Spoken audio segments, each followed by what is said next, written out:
Good morning, guys. Good morning, guys. Yes, yung mukha ko. Welcome to our channel. Yes, sa bahay yung setting lagi. Malamig, guys. Malamig na, guys. Nasa 46, 47 Fahrenheit na, guys. Talagang napisil na namin. It's fall na, guys. From duty na. Nakaligo na ang lola. So, ngayong vlog na to, hindi ko alam. Post-duty ka ba? Nag-scrub suit ka? Oo, nag-scrub suit ako kasi binigay ito ng ka-work ko eh. Ayan.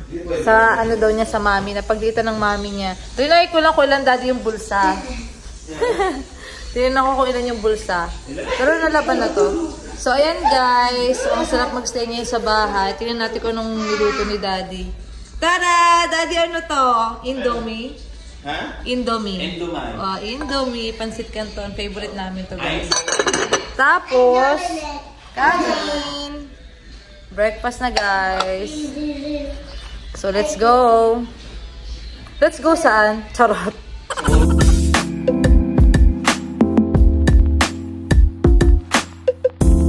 Kain tayo. Mukbang vlog.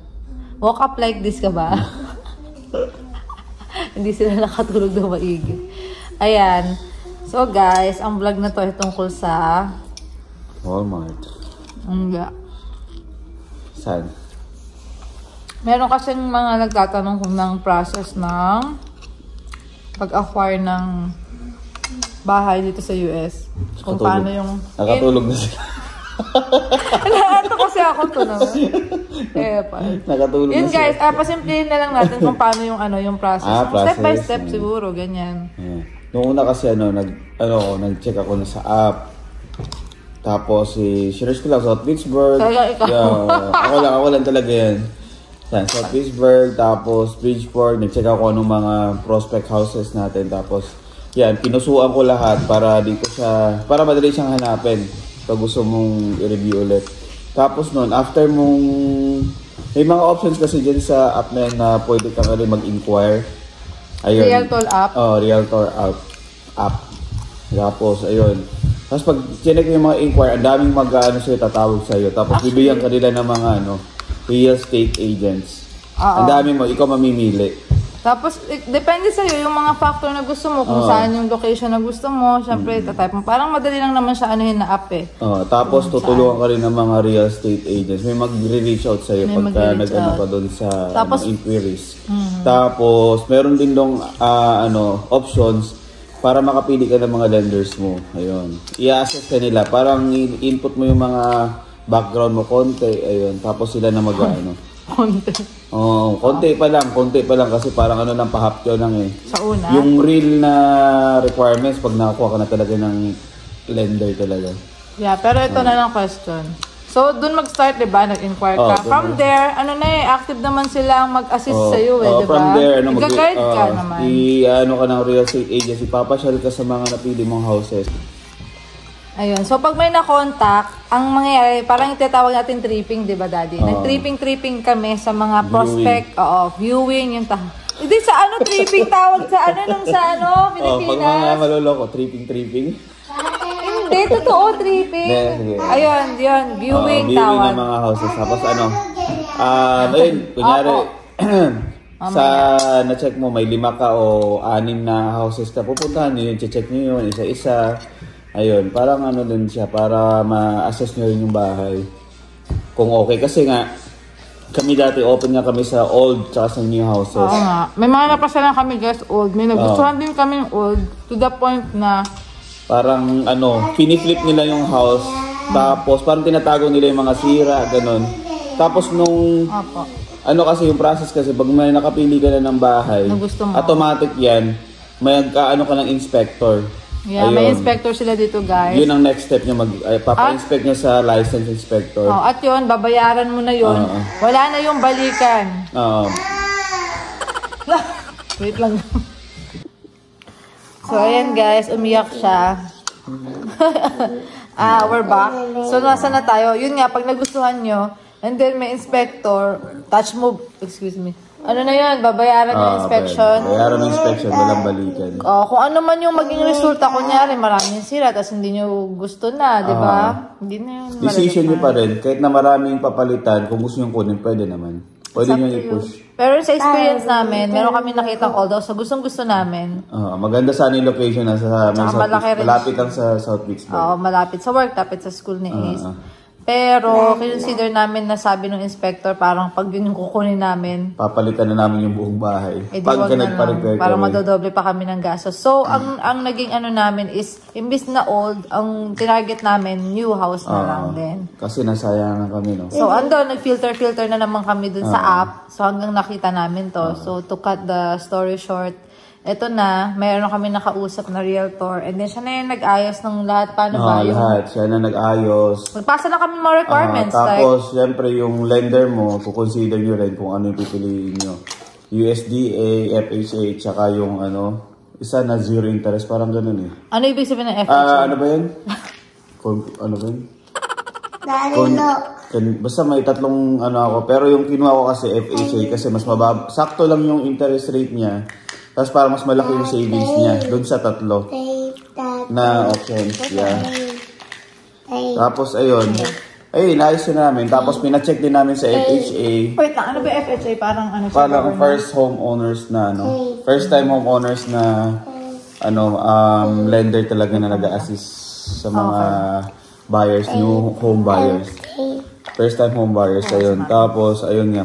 Doon magsisend ka talaga ng napakadaming sandamakmak na requirements. Pero like ano ba yung mga requirements, Daddy? Like COE? COE, pay stub, bank statement. So mas maganda guys kung magba-bank statement kayo, isa na lang. Kasi pag marami, sinisilip kasi nila yan eh. Kung ano yung mga bank statement mo, dapat marami ding laman. Tapos titingnan nila kung kaya yung bayaran yung loan amount. Kasi may calculators din sila naka na yun eh. Estimated amount kung magkano yung monthly nyo. Nakikita na, ayun. Nagba-background check talaga sila. Nagba-background check sila. And then, syempre, ang pinaka-importante, yung credit score. Credit score nyo. Alagaan pero yung sa credit FHA naman, nasa lang ata, 680 above, pwede 680 credit score above, pwede na daw. Pwede na. Basta first time home buyer. Okay. Pero yun. Tapos, after nun, check ng FHA. Medyo maarte lang yung FHA kasi dami nilang check. May engineer pa sila na own sa kanila, di ba? Pina-check pa nila. Aside sa inspector namin, may engineer pa silang kinuha para lang ma-check yung newly built house. So, doble-doble siya, guys. Pero, okay na lang kasi doble-doble check para sure din na okay yung... Ayun, marami din naman nakita, mga leaks. Ayun, marami din naman nakita yung mga doors, yung mga di natapos, yung aircon, yung railings dyan sa labas. Actually, lang yun, temporary lang yun talaga guys. So, pinalagyan lang namin para pumasa lang sa FHA kasi need ng FHA magkaroon na lang ng railings. Ayun, tapos after nun, magbabayad ka for closing, tapos sign na ng mga documents. Napakadaming sa documents. Dati may choices ba kung ilang percent yung ida-down? Hindi. Yung ida-down mo, depende kasi sa usapan nyo yan eh. Kasi may earnest money ka. Parang lang siya, parang deposit mo lang. Hindi parang deposit, parang parang proof lang na interesado ka sa bahay. Para maglalagay ka kahit $500 to $1,000. Ayun.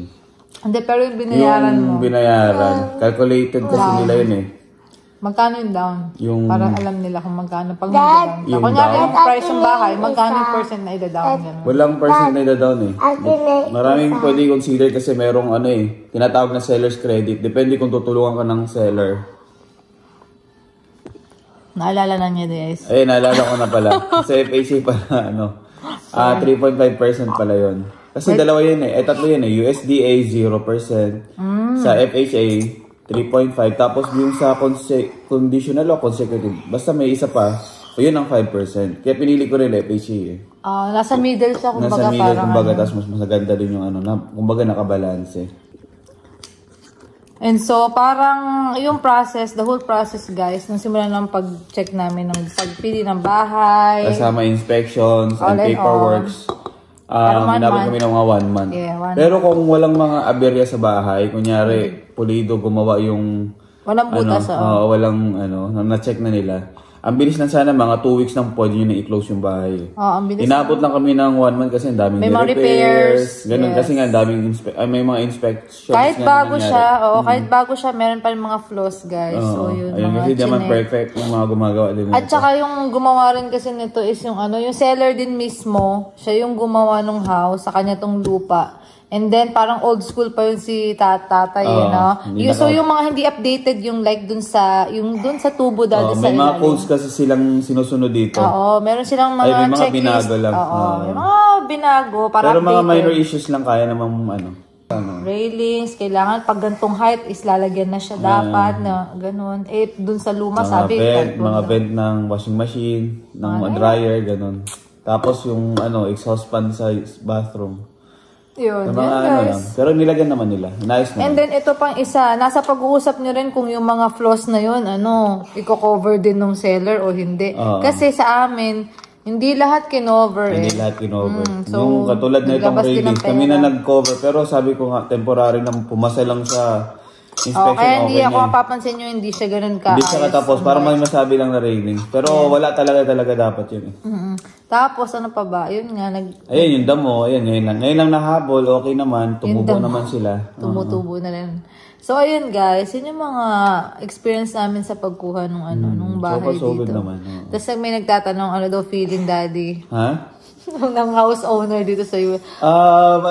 Mas mataas yung obligation mo at responsibilities mo ganun. Kasi dati nakakuha na rin kami ng bahay sa Philippines. Kaya may na rin kami experience kung... Pero iba, no? Ibang-iba, no? Ibang-iba lang talaga yung process dito. Tapos, dati sa Philippines, palang pay stub lang. Yun lang yung requirements. At saka doon, walang inspector na...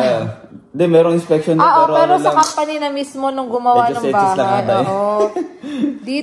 Dito kasi talagang talagang di kayo papasa ng FHA pagka di pumasa sa inspection. Yeah, tapos medyo pa sila, no? Mabusisi rin sa requirements, guys. Oo, talagang i-check talaga. Nakita nila na mga outsider, mga foreigners. Oo, yung mga immigration, siguro din check din. Malamang na-check din nila yung nyo.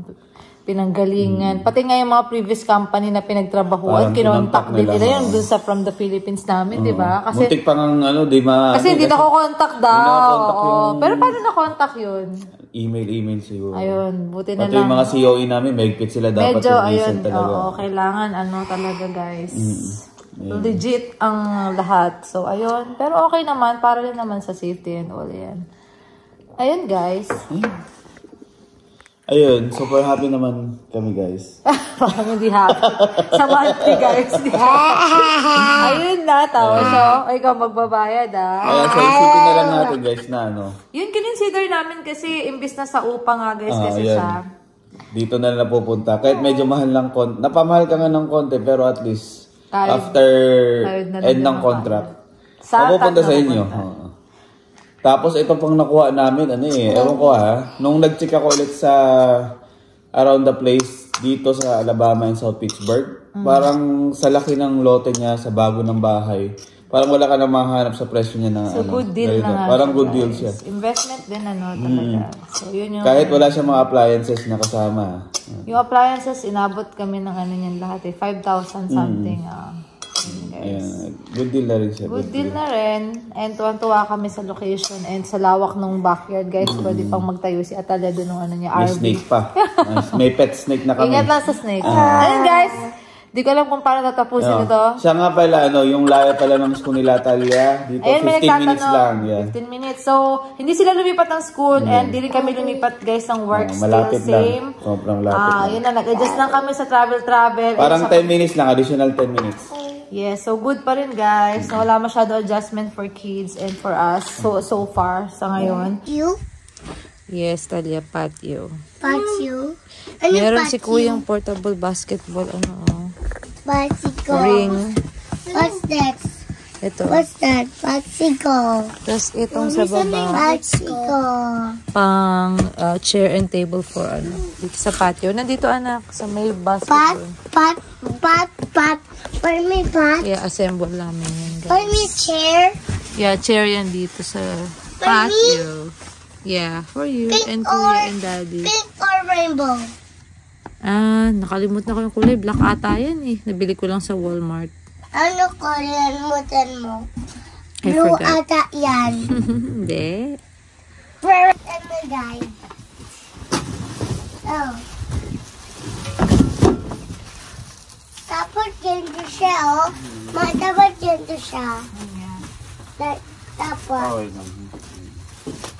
Lang. Aham. Aham din. Hey. Hey, apala. Hey, hey, apala. Hey, apala. Ayan na siya.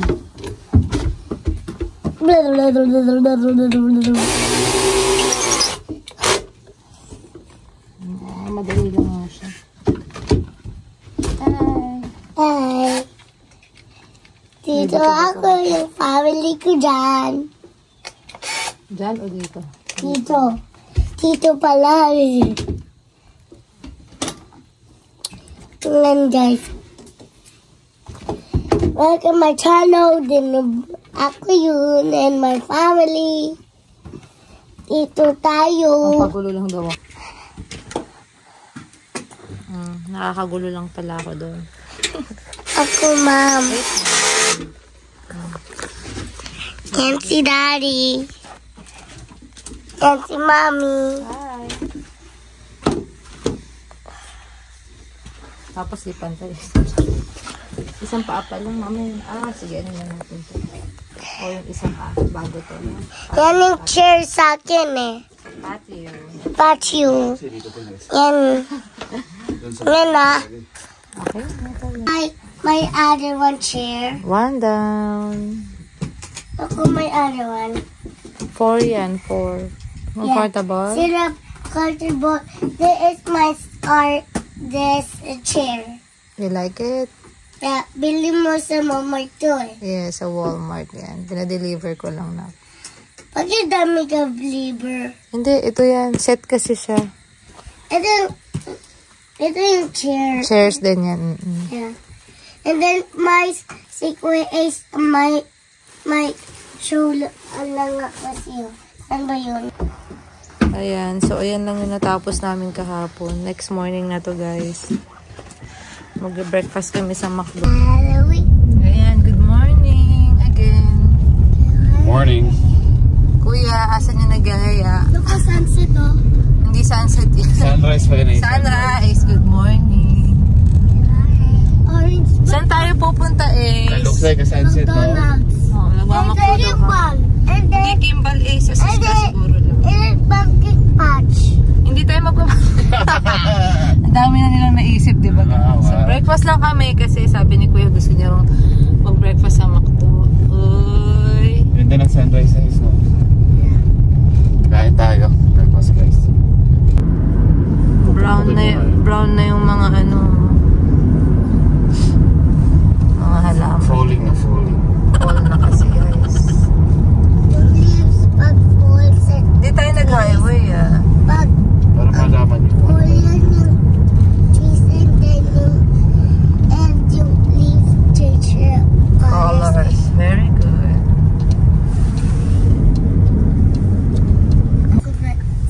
Ang lapit daw namin, guys, sa McDo. Ayan. Sa MDO.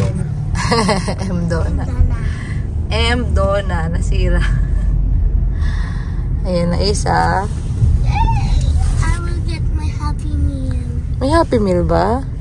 Yun pala gusto niya eh. Ano ba yun? Meron siyang gusto kunin. Kaya pala naggaya eh. Mommy, look at crab. Ang classmate niya kasi. Kaya pala eh. Actually, sa Talia meron din eh.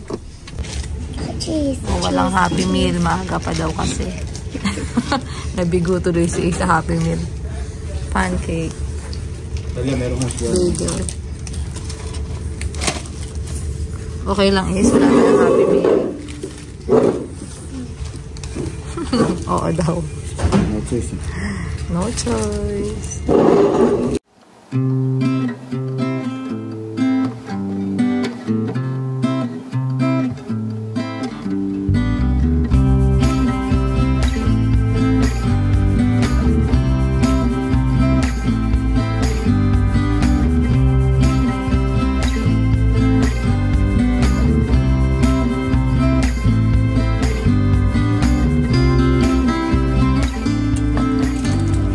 baked salmon for lunch.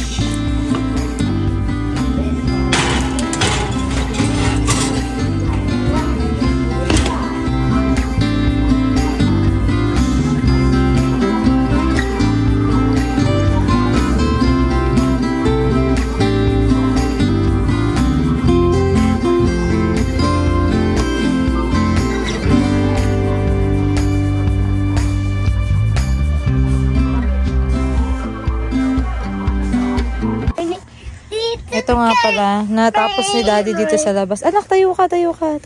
Nung isang araw, binernisan na niya. Ito yung nabili namin sa Walmart. Itong kulay niya, guys. Look, oh, come here. Pero mas gusto ko natural eh. Thank you, Ace. There. Look, it's color black. Ito, natural. Dito sa ganito. Mama, look. Mm. Upstairs. Come here. Nasa likod pala kami, guys. Pwede ako mag-pet. Pwede ako kayo kay Mami. Ang ganda ng kulay, no? Okay na rin. So, start na natin, Ace. Sarap lang eh. Tiga mo. Lapitan mo, Ace. Lapitan mo. Ayan, no, natural lang siya. Ito yung gusto kong kulay sana. Pero ito, maganda rin naman. Sa floor ko na lang pinalagay kay Daddy. Yeah. Tapusin natin to, Ace. Yep. Ang ganda, no? Ang tulog ni Daddy. Surprise natin siya. Yeah. Surprise! Ayan, pagising Daddy, surprise namin sa'yo, oh.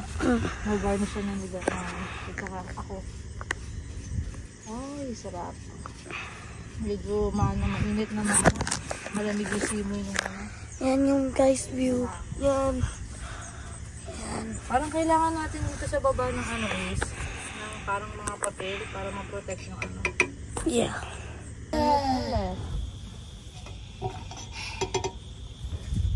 Look how the big I get.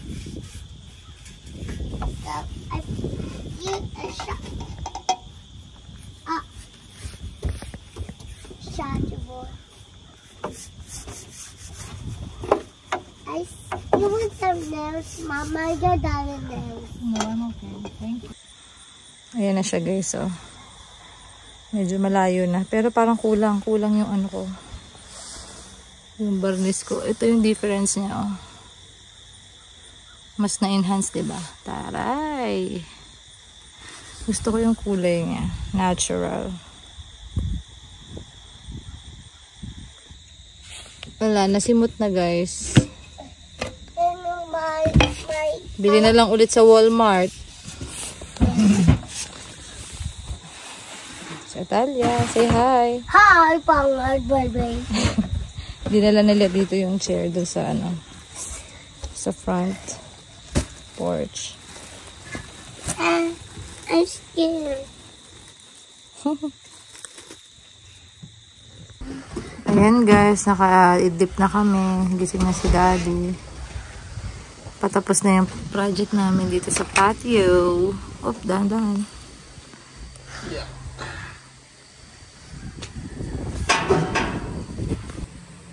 So, ayan na. Natapos na namin. Talia. Ah, antok-antukan siya. Ayan na siya, guys. 4-seater patio chair from Walmart. Okay. Gusto mo yung new chair mo? Ayan, nagdidilig naman kami. Talia! Talia! 1, 2, 3, smile! Talia, 1, 2, 3, smile! Okay na. Hello, kain po!